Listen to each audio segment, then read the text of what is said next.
We are jumping right into, well, one of the really massive turning points in history, the arrival of Central Asian power in India. It fundamentally reshaped things. This deep dive is all about the Turks in India. Yeah, and it's definitely more than just battles and dates. When we look at the source material you've gathered, we're really trying to pull out the key knowledge.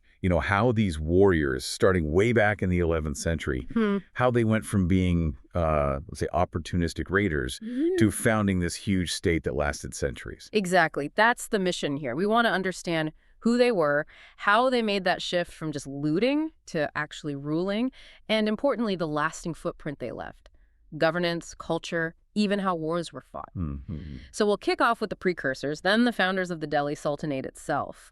Look at the high point of their power, and then really lock onto those administrative legacies, the things that maybe still echo today. Sounds like a good plan. Okay, let's start at the beginning of this pretty chaotic period with the man who really sort of kicked the door open, Mahmud of Ghazni.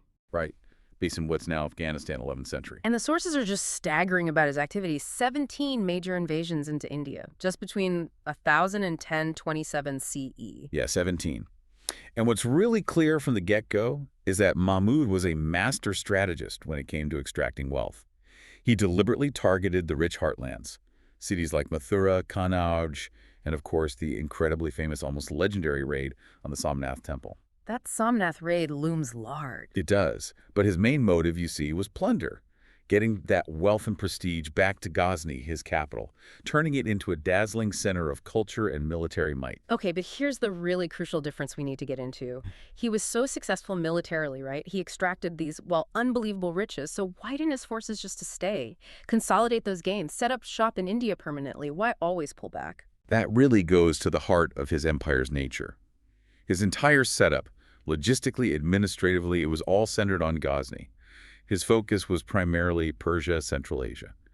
India, for him, the sources suggest these expeditions were almost like annual harvesting operations. Go in, take the wealth, come back. So he exposed India's vulnerabilities, showed where the riches were? Exactly. He demonstrated the potential, yes, but he didn't have the administrative structure, maybe not even the political desire, to actually manage that vast decentralized territory of North India long term. He was the thunder before the storm, you could say, the precursor, not the empire builder himself. Right. That distinction is key because it sets the stage perfectly for the actual state builder, Muhammad of Ghor. Another Turk from Afghanistan coming a bit later. And the sources are crystal clear on this. Ghori's goal was totally different. He wasn't just after loot. He intended to rule. He wanted to stay. And his clash with the existing powers, well, that's the real pivot point for this whole story. This brings us to that absolutely critical moment in 1192. It's defined by his rivalry with the very famous Rajput king, Prithviraj Khan. The battles of Terrain. Precisely. First, 1191, the first battle of Terrain.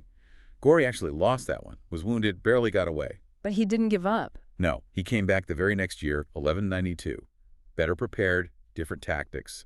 Second battle of Terrain. And this time, it was a crushing victory for Ghori. Prithviraj's forces were routed. And this wasn't just winning another battle. This was different. Fundamentally different. It effectively smashed the biggest regional resistance in North India at the time. This victory marks the true, permanent start of Turkic rule in India. The turning point. Absolutely. Ghori established that military foothold. But then he died not long after, assassinated actually, and suddenly there's a power vacuum. And crucially, it wasn't filled by an heir, a son in the traditional sense. It was filled by one of his generals. Which leads us to the founding of the Sultanate itself. Right. And this is where I think it gets really fascinating because of the specific nature of how Turkic military elites were structured back then. Ghori's top general, Qutbuddin Aybak, he steps into the void, declares independence from the Ghorid homeland, essentially. And in 1206 CE, he founds the Delhi Sultanate. Mm-hmm. And Aybak's background is critical here. He wasn't some highborn aristocrat.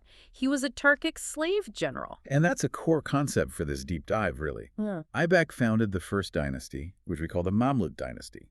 The word Mamluk itself literally means something like owned or slave. But, and this is vital for listeners to grasp, it's a very specific context. Right. It's not what we might typically picture as slavery today. Not at all. In this system, slave meant a highly trained, often ethnically Turkic, military retainer. These individuals were frequently purchased as boys, specifically educated in warfare, administration, loyalty to their master. They formed an elite military cadre. So it was less about chattel slavery and more an institutionalized military system, maybe even a path to power? You could see it that way, a kind of military meritocracy almost. A highly skilled Mamluk could rise through the ranks, become a commander, a governor, and as Aybak himself proved, even become the sultan, the ruler of the whole empire. It's a really striking historical system. And it must have given the early sultans a pool of incredibly loyal and competent commanders. It did. That military system was a key factor in their early success. And the sultanate structure that Aybak set up, well, it endured for over 3 centuries, 320 years, ruled by successive dynasties, mostly of Turkic origin. We mentioned the Mamluks. Yes, the Mamluks, then came the Khiljis, the Tughlaqs, and later the Sayyids and Lodis, though the Lodis were Afghan, not Turkic. But the core structure persisted. And you can still see the physical mark of that beginning today. You mean the Quat Binar? Exactly. Right after consolidating power, Aybak started building that huge victory tower, the Qutb Minar, in Delhi. It still stands, a massive statement about the permanence they intended, a symbol of this new power. Okay, so Aybak lays the foundation. Let's move beyond that initial phase to when the Sultanate really hit its stride, its period of greatest dominance. And for that, we really have to talk about the Khiljis, specifically Alauddin Khilji. The sources often portray him as the absolute peak, politically and militarily. Oh, absolutely. Khilji embodies that true pan-Indian ambition. Militarily, he didn't just consolidate the north. He aggressively pushed the Sultanate's power deep into the Deccan Plateau, into South India. He took on and defeated powerful established kingdoms there, like the Yadavas of Devagiri, the Kakatiyas of Warangal, the Hoysalas. This expansion made the Delhi Sultanate a genuinely imperial power for the first time. It controlled resources stretching across almost the entire subcontinent. Huge territorial expansion. But you often hear his lasting impact was more about his internal reforms. The sources paint him as, well, almost obsessed with control and efficiency. What made his policies so radical for a medieval state? Well, context is key here. He was facing a massive, persistent threat from the Mongols on his northwestern border. This required a huge, permanent, standing army. Which costs a fortune. Exactly. So, to maintain this massive army without bankrupting the state or causing runaway inflation, he introduced some truly radical economic measures, most famously, fixing market prices. He set controlled prices for essential goods, especially grain, but also cloth, horses, slaves. The goal was to ensure his soldiers, who were paid relatively low, fixed salaries and cash, could actually afford to live. Price controls is a national security strategy. That's quite a nugget. It really is. It required a massive bureaucratic effort to enforce market inspectors, spies, harsh punishments for violations. He also needed to ensure a steady supply of grain to the cities. And he didn't just control the markets, he also went after the power of the nobles, right? The powerful elites who always tended to challenge central authority. Yes, absolutely. He saw the traditional power and independence of the Turkic nobles as a major threat. So he brought in really severe restrictions. He limited their ability to hold lavish private parties, to form marriage alliances without his permission, confiscated lands, and restricted their private armies. He wanted all power centralized in the Sultan. So strengthen the army, control the economy, curb the nobles. And combine that with further refinements to the administration, like the ICTA system, that system of assigning land revenue rights to officials in return for military service and administration. He really solidified the Sultanate structure at its absolute zenith. It was a highly centralized, militarized state under him. Okay, so we go from the peak of control under Khilji to the next major dynasty, the Tughlaqs, and specifically Muhammad bin Tughlaq.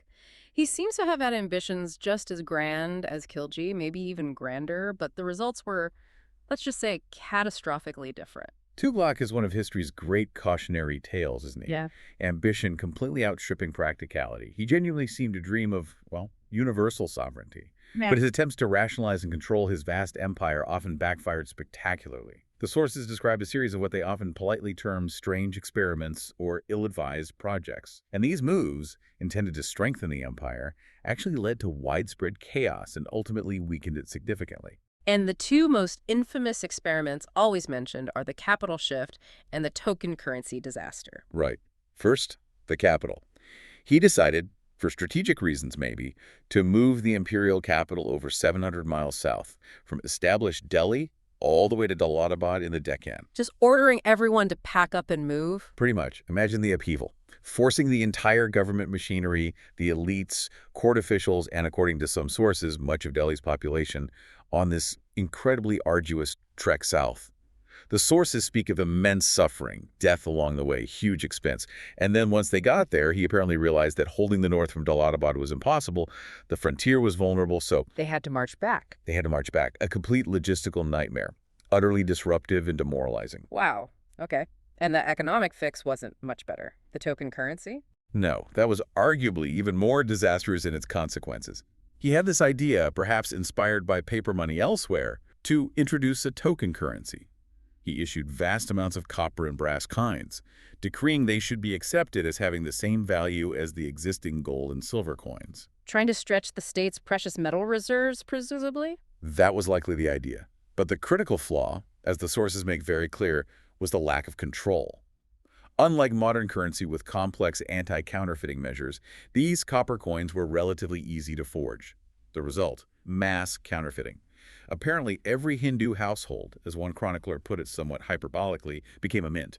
People started hoarding the real gold and silver, paying their taxes in the cheap copper coins. So the value of the state currency just collapsed. Completely. Trade was disrupted, economic chaos ensued, leading to severe hardship and even famine in some areas.